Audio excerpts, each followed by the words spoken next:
చిన్నప్పటి నుంచి ఫాదర్తో పాటు ఎన్ఎస్ఎస్ ప్రోగ్రామ్ ఆఫీసర్గా ఉన్నారు ఫాదర్. సో వారితో పాటు చాలా గ్రామాలకు వెళ్ళడం, అక్కడ 10 days క్యాంప్స్ ఆర్గనైజ్ చేసేవారు. ఫస్ట్ డే లాస్ట్ డే అక్కడికి వెళ్ళి వారితో పాటు పార్టిసిపేట్ చేయడం, ఆయన స్టూడెంట్స్తో పార్టిసిపేట్ చేయడం, ఇదంతటి వల్ల నాకు కొంచెం అప్పటి నుంచే ఒక మంచి సాటిస్ఫాక్షన్ వచ్చేది. బిట్స్ ప్లానింగ్లో BRS mechanical and computer science తీసుకుంటున్నప్పుడు కూడా అకాడమికలీ మనం మంచిగా చేస్తున్నాం, కానీ ఇంకా మా క్యాంపస్లో చాలా డిఫరెంట్ క్లబ్స్ అండ్ డిపార్ట్మెంట్స్ ఉంటాయి.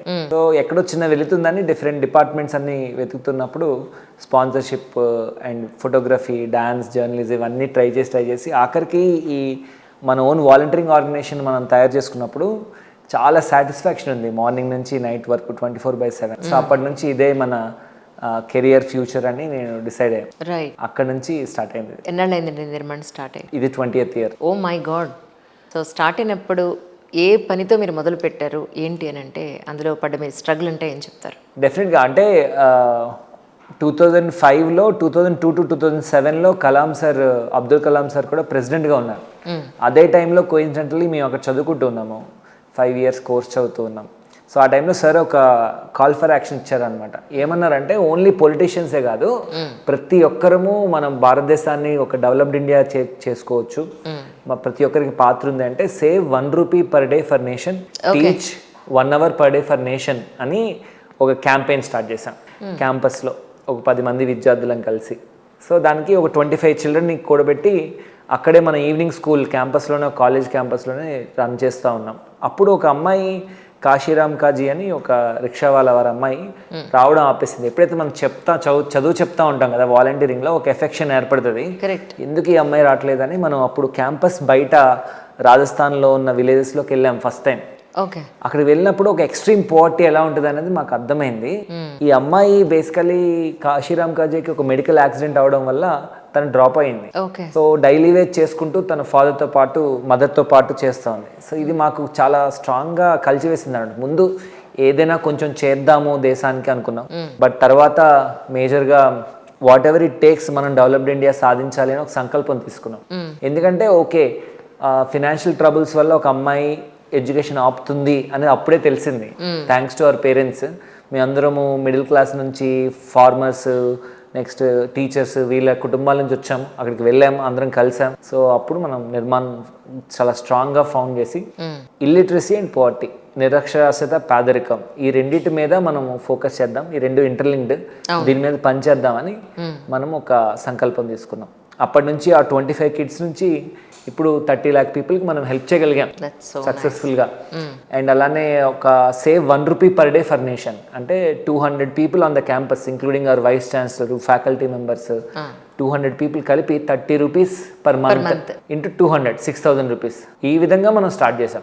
ఈ రోజున అదే థింగ్ ఇప్పుడు 300 crores వరకు మనం ఇప్పుడు వరకు కమ్యూనిటీకి ఎడ్యుకేషన్లో, ఎకనామిక్ ఎంపవర్మెంట్లో, హెల్త్లో మనము కమ్యూనిటీకి హెల్ప్ చేయగలిగాం. ఒక గవర్నమెంట్ చేయండి, ఒక రాజకీయ నాయకులు చేయండి, అధికారంలో ఉన్న పార్టీ వాళ్ళు చేయండి, ఒక నాన్ ప్రాఫిటబుల్ ఆర్గనైజేషన్ చేస్తుంది. చేయండి అని అనుకోలేము, బట్ వాళ్ళ వేలో వాళ్ళు చేస్తున్నప్పుడు మనం ప్రజలుగా కూడా చేయొచ్చు అనేది మన కాన్సెప్ట్. అంటే ఇప్పుడు ఇక్కడ ఒకటి ఉంది సార్, ఎలా అంటే మీరెంతో కష్టపడి వచ్చిన మనిషి, అవతల వాళ్ళు రోజుకు ₹1 చెప్పినా, నెలకు ₹30 చెప్పినా, అంతమంది వేలాది మంది తీసుకొచ్చి ఒక చోట ఇస్తున్నప్పుడు ఖచ్చితంగా ఆ ₹1 ఎక్కడ కూడా మిస్యూజ్ అవ్వదు.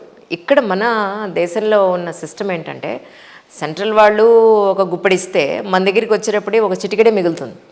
సో ఆ కరిగిపోవడం అనేది ఇక్కడ మనం చూడం. దీనికి చాలా ఇంపార్టెంట్.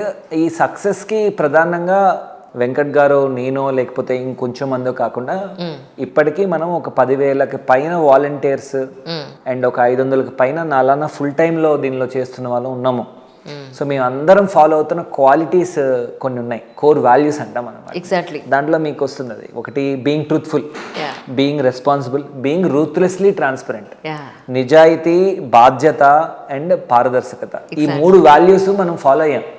అందువల్ల ప్రతి ఒక్కరు మనల్ని నమ్ముతారు ఇప్పటికి కూడా. మరోవర్ ఇంకొక పాయింట్ ఉంది సార్, నాకు ఒకరోజు భరణి గారు మాట అన్నారు, ఫ్రీగా వచ్చే మనీ నాకొద్దు అని. ఇందాక మీరు ఒక వర్డ్ వాడారు, రూత్లెస్గా అని. అది చెప్పడం అనేది చాలా కష్టమైన పని. ఇన్ జనరలీ ఒక సామాన్యుడికి ₹1 అయాచితంగా వచ్చే ₹1 నాకొద్దు, నా కష్టార్జితం నాకు చాలు అని అనుకునే వాళ్ళు పెరిగిన రోజున మీలాంటి వాళ్ళు ఇంకా చాలామంది ముందుకు వస్తారు డెఫినెట్లీ. అప్పుడులో కూడా మనకి క్లియర్గా చెప్పారు, మనం ఎప్పుడైతే ఈ పెద్ద డ్రీమ్స్ చెప్పామో మనం భారతదేశాన్ని డెవలప్డ్ ఇండియా చేయాలి, అబ్దుల్ కలాం సార్ చెప్పారు, మనకి ఇన్స్పిరేషన్ స్వామి వివేకానంద, ఇవన్నీ చెప్పినప్పుడు మనకి రెగ్యులర్గా వచ్చిన మాట ఇలాంటి పెద్ద పెద్ద మాటలు మాట్లాడొద్దు, మనము పుట్టింది మిడిల్ క్లాస్ లో, టాటాస్ బిర్లాస్ ఫ్యామిలీస్ లో మనం పుట్టలేదు, సో వాళ్ళ సన్స్ అండ్ డాటర్స్ కాదు, ఏది చేయాలన్నా కోట్ల రూపాయలతో కనుక్కున్నది, మనకు రాజకీయ బలం ధనబలం ఇలాంటివి లేవు, ఇవి చెప్తూనే వచ్చారు.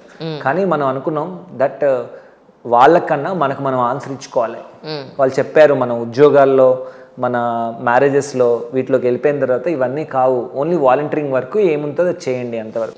మనం మాత్రం కంపల్సరీగా ఎడ్యుకేషన్ లోన్స్ కంప్లీట్ చేసుకొని పేరెంట్స్తో మాట్లాడుకొని దీనిలోకి ఫుల్ టైం వచ్చి ఇప్పటికి కూడా 35,000 రూపీస్ పర్ మంత్ మన అవసరాలకు తగ్గట్టుగానే తీసుకుంటూ మనం ముందుకెళ్ళాం. దానికి పీపుల్ అందరు నమ్మారు. కరెక్ట్. ఇప్పుడు ఈ రోజు అంజలి గారితో ఇంటర్వ్యూ కూడా అలానే వచ్చింది, ఒక వర్డ్ ఆఫ్ మౌత్ తో, ఒక నమ్మకంతో వచ్చింది. ట్రూ, అబ్సల్యూట్లీ అండి, అబ్సల్యూట్లీ. అంటే అదే అంటున్నాను కదా, యాక్చువల్లీ మొన్న బైక్ రైడర్ హారిక ఇంటర్వ్యూ అయినా, ఈరోజు మయూర్ గారి ఇంటర్వ్యూ అయినా, వీళ్ళిద్దరు ఇంటర్వ్యూలు వెనకాతల ఇంకా ఎంతో మంది ఇంటర్వ్యూలు, ఈవెన్ సజ్జనార్ గారి ఇంటర్వ్యూ వెనకాతలైనా, కమింగ్ చాలా ఇంటర్వ్యూస్ వెనకాతల వెంకట్ గారు అనే ఒక పర్సన్ ఉన్నారు, ఆయన కూడా తొందరగా మేము ముందుకు తీసుకొచ్చే ప్రయత్నం చేస్తాను. One fine day he has to come to our studio అనమాట. నిజంగా చెప్పినా సార్, హారిక గారు మనతో పనిచేశారు బెంగళూరులో. అవును, చెప్పింది తను నాకు, కాల్ చేసిన. సజ్జనార్ సార్తో ఈ కోవిడ్ వచ్చింది కదా, కోవిడ్ లో మనం ఎడ్యుకేషన్ ఎంప్లాయ్మెంట్ మీద పనిచేస్తా ఉన్నాము. కోవిడ్ వచ్చినప్పుడు ఐసీయూస్ చాలా మంది లేక చనిపోవడం జరిగింది, మీకు తెలుసు. అప్పుడు మెయిన్గా టిమ్స్ హాస్పిటల్ 3 గాంధీ హాస్పిటల్లో మనం ఐసీయూస్ పెట్టడం స్టార్ట్ చేసాం. పీపీఈ కిట్స్ వేర్ చేసుకొని మనందరం నిర్మాణ్ టీం అంతా, నిర్మాణ్ ఆర్మీలానా మన ఇళ్ళ నుంచి బయటకు వచ్చి మన టీం అంతా బయటే ఉన్నాం 2 months కంప్లీట్గా. పీపీఈ కిట్స్ వేర్ చేసుకొని గవర్నమెంట్ హాస్పిటల్స్కి వెళ్ళి 1800 ఐసీయూ బెడ్స్ స్టార్ట్ చేసాం. తెలుగు రాష్ట్రాలు రెండిట్లో కూడా, తెలంగాణలో ఒక 45 ఐసీయూ వార్డ్స్ గవర్నమెంట్ హాస్పిటల్స్, ఆంధ్రప్రదేశ్లో 30. ఓకే, మీ టీం ఎంతమంది సార్? యాక్చువల్లీ మొత్తం ఇప్పుడు 10,000 వాలంటీర్స్, 500 ఫుల్ టైం ఉన్నాం. ఈ ఫుల్ టైం అనేది చాలా ఇంపార్టెంట్ కాన్సెప్ట్. అంటే ఎలా అంటే, వాలంటీరింగ్ అంటే, సోషల్ సెక్టర్ అంటే, దీనిలో కెరియర్ బిల్డ్ చేసుకోలేము ఇప్పుడు అనే దాన్ని మనము చాలా కష్టపడి ఇది ఒక సోషల్ ఇంపాక్ట్ కెరియర్స్ అనేది ఒకటి క్రియేట్ చేశాం. 2007లో బయటకు వచ్చినప్పుడు యూరోప్లో కొంచెంసేపు పనిచేసి 5 సంవత్సరాలు ఐబీఎంలో వర్క్ చేస్తున్నప్పుడు నాకు అప్పుడులో అనిపించింది దట్ ఒక అవకాశమే ఉంటే దీన్నే నేను ఫుల్ టైం కెరీర్గా తీసుకుందును అని. అప్పుడు ఆ అవకాశం మాకు చాలా మందికి దక్కలేదు. సో అలా కాకూడదని ఇప్పుడు మనం సోషల్ ఇంపాక్ట్ కెరియర్స్ చేసుకున్నాం. నిర్మాణమే కాదు, చాలా నాన్ ప్రాఫిట్స్ మనం ఇప్పుడు యూత్ నుంచి వచ్చినవి ఇప్పుడు సోషల్ ఇంపాక్ట్ని ఒక నాన్ ప్రాఫిట్లో కూడా చేసుకోవచ్చు. మన కోర్ ప్రిన్సిపల్స్, మీకు కోర్ వాల్యూస్ చెప్పాను. కోర్ ప్రిన్సిపల్స్ ఏంటంటే, working without expectation of name, money, power. ఈ 3 ఎక్స్పెక్ట్ చేయకుండా చేసేదాన్ని మన నిస్వార్థమైన కార్యం, సెల్ఫ్లెస్ సర్వీస్ అంటాం అని మనం బిలీవ్ చేస్తాం. ఇక్కడికి వస్తున్నప్పుడు కూడా వెంకట్ గారు ఇది ఫోన్ చేసి చెప్పినప్పుడు ఫస్ట్ మేము ఆలోచించుకుంటే అసలు ఇంటర్వ్యూకి మీడియా దగ్గరికి మనం ఎందుకు వెళ్ళాలి, మనం నేమ్ వద్దనుకుంటున్నాం కదా.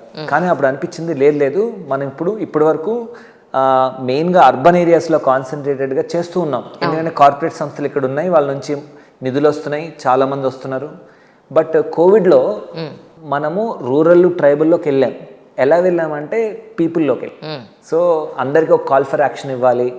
మన 7 lakh ఇండియన్ విలేజెస్ ఉన్నాయి, వాటిని డెవలప్ చేయాలంటే కంపల్సరీగా పీపుల్లోకి ఇంకెక్కువ వెళ్ళాలి, మన మిషన్ని తీసుకెళ్లాలని వచ్చాం. చాలా మంది సివిల్ సర్వెంట్స్ వాళ్ళ చేతుల్లో, వాళ్ళ పరిధిలో ఉన్నంత వరకు నిజంగా ఇలాంటి సర్వీస్ చాలా వరకు చేస్తున్నారండి. బట్ కాకపోతే జనరల్ పబ్లిక్లోంచి ఇలా సేవా కార్యక్రమాల్లోకి రావడం, వాళ్ళ కోసం పనిచేయడం అనేది కొంచెం కష్టమైన పని.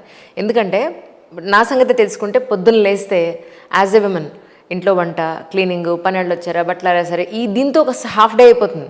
మిగతా హాఫ్ డే ఉద్యోగానికి అయిపోతుంది. మళ్ళీ ఇంటికి వెళ్ళాక మళ్ళీ ఇంటి పనులు.